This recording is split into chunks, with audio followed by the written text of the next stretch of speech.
रात का समय था। राजन नाम का एक आदमी बहुत ही घबराया हुआ भागा जा रहा था, जैसे उसकी जान के पीछे कोई पड़ा हो। वो भागते भागते गिर जाता है और जोर जोर से चिल्लाने लगता है, बचाओ बचाओ, मुझे मार डालेगा, मुझे बचा लो, मुझे बचा लो। राजन की चीख सुनकर वहाँ एक चौकीदार जिसका नाम सोहन होता है आ जाता है और बोलता है, क्या हुआ भैया, आप ऐसे क्यों चिल्ला रहे हो?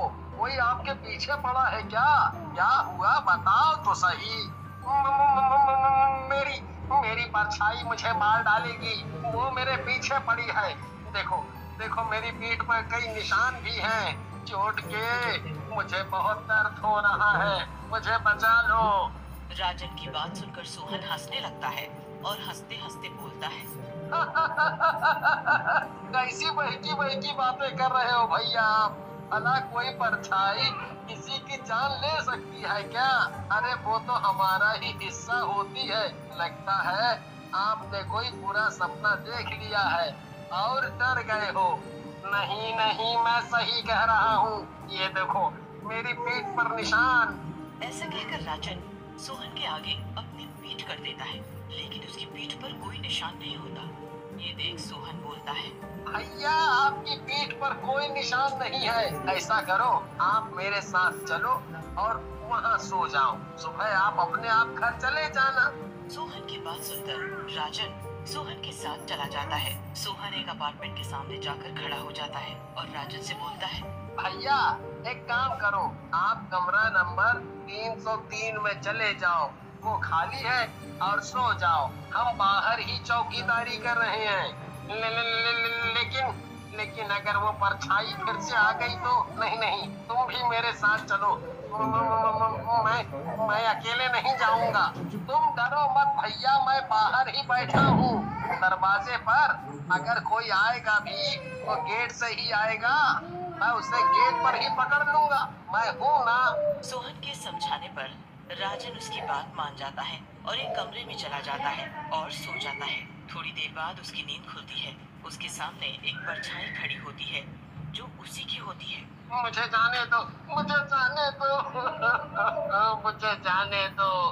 मैंने क्या बिगाड़ा है तुम्हारा? मुझे मत मारो, मुझे मत मारो। तुम तो मेरी परछाई हो। मैं तुम्हारी परछाई तो हूँ, लेकिन साथ ही तुम्हारी मौत भी हूँ। राजन जोर जोर से चिल्लाता है, लेकिन उसकी आवाज बाहर नहीं जाती और परछाई राजन के टुकड़े टुकड़े कर देती है और वहां से चली जाती है और सुबह भी हो जाती है। सोहन सोच में पड़ जाता है। लगता है राजन भैया सो गए हैं। चल कर देखूं क्या हालत है उनकी। बेचारे काफी परेशान थे। ऐसा कहकर सोहन कमरे के अंदर जाता है। कमरे में राजन की कटी फटी लाश पड़ी होती है, जिसे देखकर सोहन बोलता है, राजन भाई को किसने मारा? पूरी रात तो हम यहीं थे। मुझे पुलिस को सब बताना चाहिए।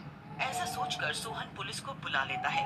पुलिस इंस्पेक्टर, जिनका नाम वीर सिंह होता है, सोहन को बोलते हैं, तो सोहन, तुमने किसी को अंदर आते हुए नहीं देखा, लेकिन जब कोई अंदर गया ही नहीं तो इसे किसने मारा? कहीं तुमने ही तो इसे नहीं मारा?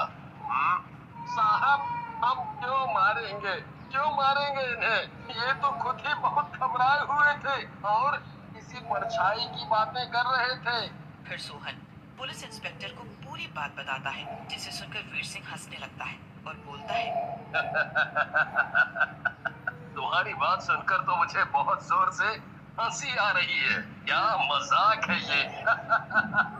तभी उसकी नजर कमरे में लगे कैमरे पर पड़ती है। वीर सिंह खुश हो जाता है और बोलता है, अभी दूध का दूध और पानी का पानी हो जाएगा। इस कैमरे की रिकॉर्डिंग से पता चल जाएगा कि किसने इसे मारा है।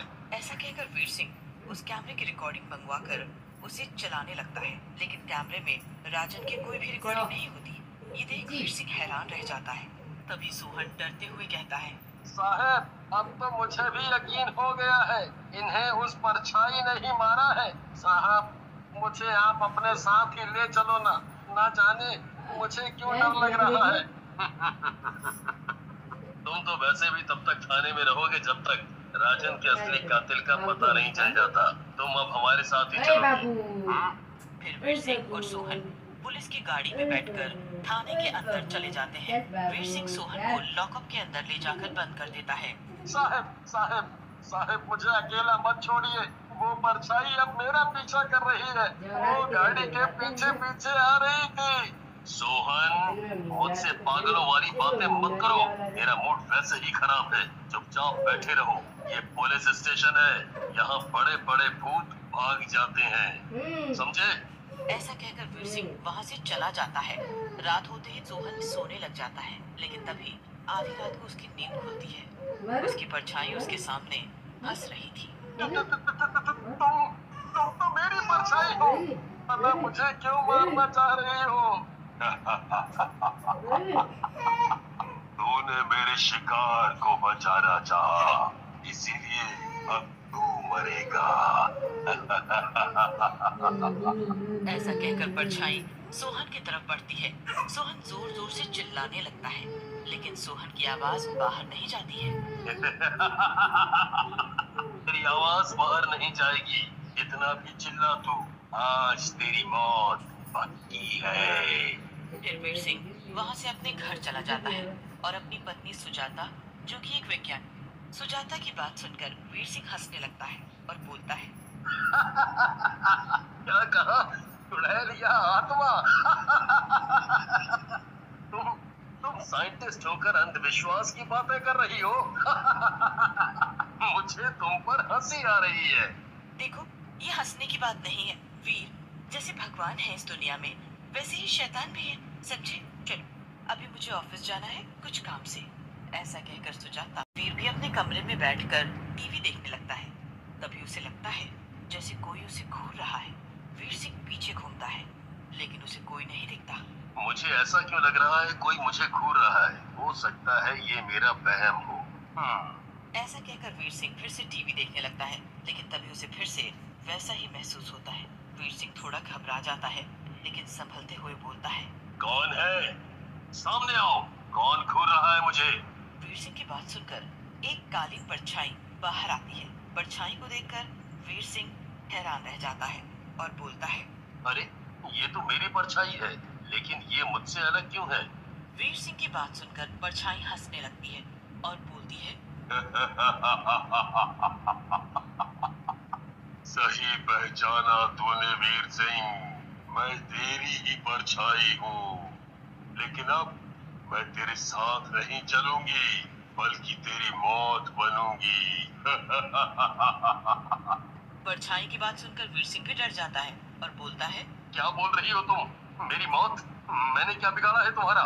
लेकिन परछाई वीर सिंह की बात नहीं सुनती और वीर सिंह को मारने के लिए आगे बढ़ती है। तभी वीर सिंह की पत्नी सुजाता वहाँ आ जाती है। उसके साथ एक तांत्रिक बाबा भी होते हैं। सुजाता परछाई से बोलती है, रुक जा दुष्ट, मेरे पति को छूने से पहले तुझे हमसे जीतना होगा।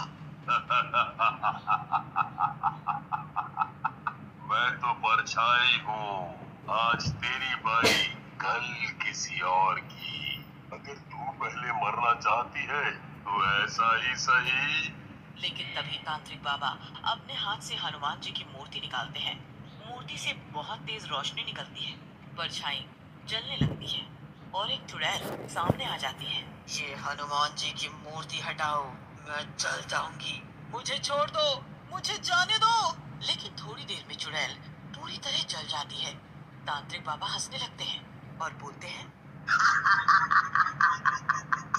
बहुत हो गया परछाई चोर चुड़ैल। अब तो इस बोतल में कैद हो जाएगी हमेशा के लिए। और